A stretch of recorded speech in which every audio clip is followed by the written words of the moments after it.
Hello दोस्तों, welcome to asset classes. जैसा कि हम सभी जानते हैं कि 27 जुलाई 2025 को यूपी के आरओ एआरओ का पेपर जो है शेड्यूल्ड है। इस पेपर को ऑलमोस्ट जो है 50 के आसपास का दिन बचा हुआ है। तो मैं ये मान के चल रहा हूँ कि जितने भी सीरियस कैंडिडेट हैं या फिर जो इस पेपर में बैठने वाले हैं, वो सभी अपनी तैयारी कंप्लीट कर चुके होंगे। अब वो पूरा फोकस जो है रिवीजन पे दे रहे होंगे। इसी को ध्यान में रखते हुए मैंने एक सीरीज चालू करी है, जिसमें जो है हम लोग आपके एग्जाम में मोस्ट एक्सपेक्टेड जो क्वेश्चंस होते हैं, जिसके पूछे जाने की संभावना अधिक होती है, उनको हम लोग इस वीडियो में डिस्कस करेंगे। ये जो है हमारी इस सीरीज का डे 2 है। डे 1 का वीडियो मैंने कल अपलोड कर दिया है। इसकी प्लेलिस्ट भी मैंने बना दी है। अगर आपने नहीं देखी होगी तो आप जाके पहले चैनल को सब्सक्राइब कर लो, उसके बाद ये प्लेलिस्ट पूरी देख लेना, जिससे कि आपको मोस्ट एक्सपेक्टेड जो क्वेश्चन होते हैं एग्जाम पॉइंट ऑफ व्यू से, वो सब आपको एक ही जगह पे देखने को मिल जाएंगे। और इसके साथ साथ करंट अफेयर्स की भी सीरीज चल रही है, जिसमें हम लोग जो है डेली का करंट अफेयर्स भी देखते हैं। तो आप वहाँ से अपना करंट अफेयर्स भी कंप्लीट कर सकते हैं, और साथ-साथ में हम लोग इसमें यूपी का भी करंट अफेयर्स इंक्लूड करेंगे, जो कि मैं आगे जो है इसकी वीडियोज़ अपलोड करूँगा, ठीक है? तो आपकी कोई भी इन्फॉर्मेशन मिस ना हो, इसलिए जो है आप इस चैनल को सब्सक्राइब कर लो। आप बिना किसी देरी के जो है डिस्कशन स्टार्ट करते हैं। अगर आपको इसकी पीडीएफ चाहिए, तो आपको मेरे टेलीग्राम चैनल पे मिलेगी। लिंक दिया हुआ है मैंने डिस्क्रिप्शन में।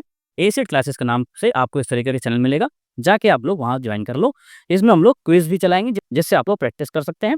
ठीक है? तो आप जो है डिस्कशन स्टार्ट करते हैं। तो जो भी क्वेश्चन होंगे, आप पहले इसको अटेम्प्ट करने का कोशिश करिएगा, और कमेंट में मुझे अपना स्कोर ज़रूर बताना कि आपने कितने सवाल सही करे हैं।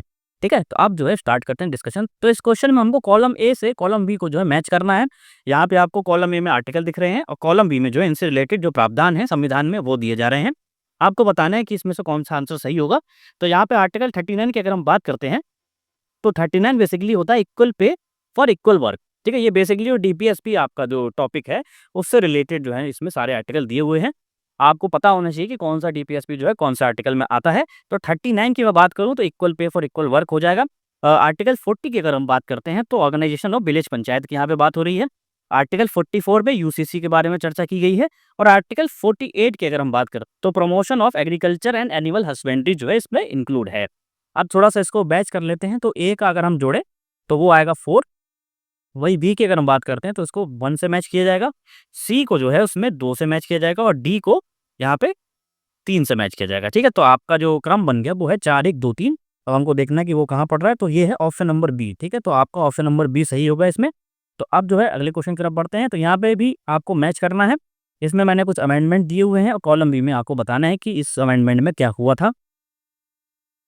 अब देखो, मैं इसको सॉल्व करने का आपको एक तरीका भी बता देता हूँ। अगर आपको एग्ज़ैक्ट नहीं पता है कि कौन से अमेंडमेंट जो है इसमें होंगे, तो कुछ तो आपको पता ही होंगे। जैसे 73rd अमेंडमेंट है, वो तो ऑलमोस्ट सबको ही पता होगा अगर आप सीरियस कैंडिडेट हैं। तो यहाँ पे 73rd अमेंडमेंट बात करता है पंचायती राज सिस्टम की। ठीक है? 86th अमेंडमेंट की अगर हम बात करते हैं, तो वो कंपल्सरी एजुकेशन की बात करता है। ठीक है? वहीं अगर 44th अमेंडमेंट की हम बात करते हैं, तो वो करता है स्ट्रेंथनिंग ऑफ फंडामेंटल राइट्स की, और 42nd अमेंडमेंट जो है वो फंडामेंटल ड्यूटीज़ जो है ऐड करता है। ठीक है? तो यहाँ पे सही आंसर क्या होगा, वो होगा ऑप्शन नंबर ए, 1 2 3 आपका सही आंसर होगा। ठीक है? अब आगे बढ़ते हैं। तो यहाँ पे कहता है कि which article declares that directive principles are fundamental in the governance of the country. यहाँ पे आपको सही आंसर बताना है। तो यहाँ पे जो इसका सही आंसर होगा वो होगा ऑप्शन नंबर बी, आर्टिकल 37। तो आर्टिकल 37 जो है डिक्लेयर करता है कि डीपीएसपी जो है वो फंडामेंटल है गवर्नेंस में। ठीक है? आगे बढ़ते हैं। तो यहाँ पे कह रहा है कि which director principle is related to improvement of public health. यहाँ पे आपको बताना है कि पब्लिक हेल्थ से जुड़ा कौन सा जो है वो डीपीएसपी होता है। आपको आर्टिकल बताना है। तो इसका जो सही आंसर होगा वो होगा ऑप्शन नंबर ए, आर्टिकल 47 जो है इस तरीके के प्रावधान को करता है। ठीक है? अब आगे बढ़ते हैं। तो यहाँ पे कह रहा है कि which fundamental duties was added by the 86th constitutional amendment act. ठीक है? इस पहले वाले क्वेश्चन में हमने चर्चा करी कि अमेंडमेंट वाला जो क्वेश्चन जिसको मैच करना था, उसमें हमने बात करी थी कि 86th अमेंडमेंट किसकी बात करता है, एजुकेशन की। ठीक है? तो यहाँ पर जो सही आंसर होगा option number C, to provide opportunities for education to children. ठीक है? आगे बढ़ते हैं। Which of the following statement is true about fundamental duties. आपको बताना है कि ये 4 स्टेटमेंट आपको दिए हुए हैं। फंडामेंटल ड्यूटीज के मामले में कौन सा स्टेटमेंट सही होगा। तो पहला ऑप्शन दिया हुआ है कि they are enforceable by courts, यानी कि ये कोर्ट के द्वारा जो इन्फोर्स किए जा सकते हैं। They are not enforceable by courts, यानी कि ये कोर्ट के द्वारा जो है वो इन्फोर्स नहीं किए जा सकते हैं। They are applicable to both citizen and foreigner. उसके बाद कह रहा है कि they are part of the fundamental rights. ठीक है? तो यहाँ पे इसका सही आंसर होगा ऑप्शन नंबर बी, ये इन्फोर्सेबल नहीं है कोर्ट के द्वारा। ठीक है? ये एक ड्यूटी है जो नागरिकों को माननी होती है। ठीक है? कि हम और आप मिलके इसको मानेंगे। एक देश के नागरिक हैं, इसलिए हमको ये मानना होता है, क्योंकि हमको राइट मिले हुए हैं। ठीक है? हमको अधिकार सारे मिले हुए हैं, हमको कानून है हमारे पास। तो हमारी भी एक ड्यूटी है देश के प्रति कि हम उसकी जो है अस्मिता का सम्मान करें और अपने कर्तव्यों को अच्छी तरीके से निभाएं। ठीक है, तो अब आगे बढ़ते हैं। तो अगला क्वेश्चन ये कह रहा है कि विच of the following is not a method for amending the constitution, यानी कि हमको बताना है कि इसमें से कौन सा तरीका ऐसा है जो संवैधानिक संशोधन का एक तरीका नहीं है। आपके ऑप्शन है यहाँ पे simple majority, option B special majority, option C special majority and ratification by half of the state, यानी कि आधे राज्यों की अनुमति के बाद।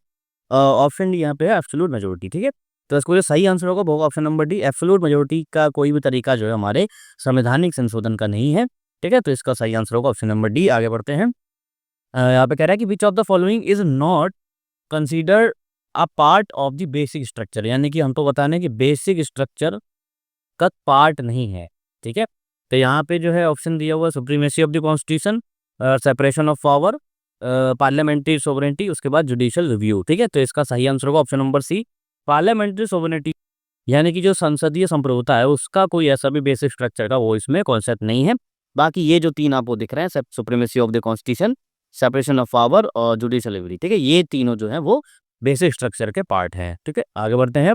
यहाँ पे कह रहा है कि which articles amendment was declare invalid by the supreme courts in the Kesavananda Bharati case, most important case है 1973 में हुआ था, जिसने जो है बेसिक स्ट्रक्चर की जो है अवधारणा दी थी हमारे संविधान में कि बेसिक स्ट्रक्चर को हिलाए बिना आप संविधान में संशोधन कर सकते हैं, लेकिन आपको ध्यान रखना पड़ेगा कि बेसिक स्ट्रक्चर को जो है कभी भी आप काम नहीं करेंगे। ठीक है, तो आपको बताना है कि इसमें से किस आर्टिकल में अमेंडमेंट किया गया था जिसको इस केस के माध्यम से इनवैलिड करार कर दिया गया था।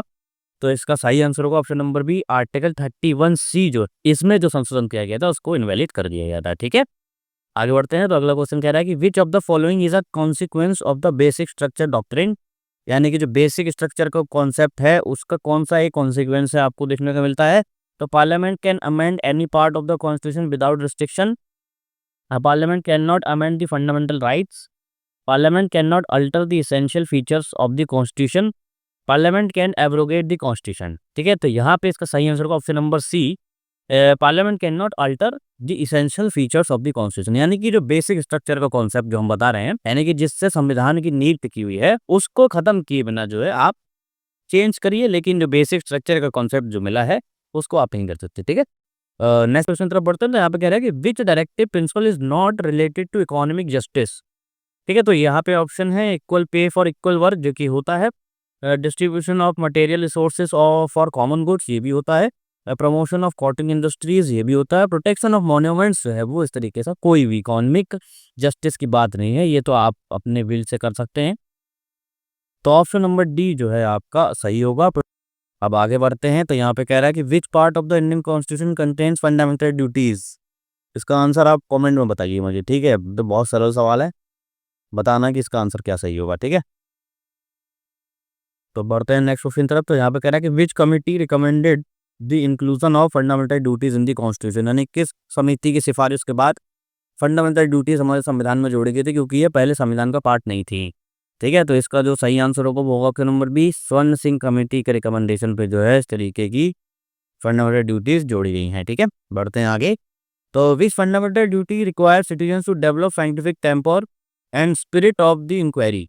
ठीक है, तो आपको बताना है कि साइंटिफिक टेम्पर की जो बात करी गई है वो किस फंडामेंटल ड्यूटी में की गई है।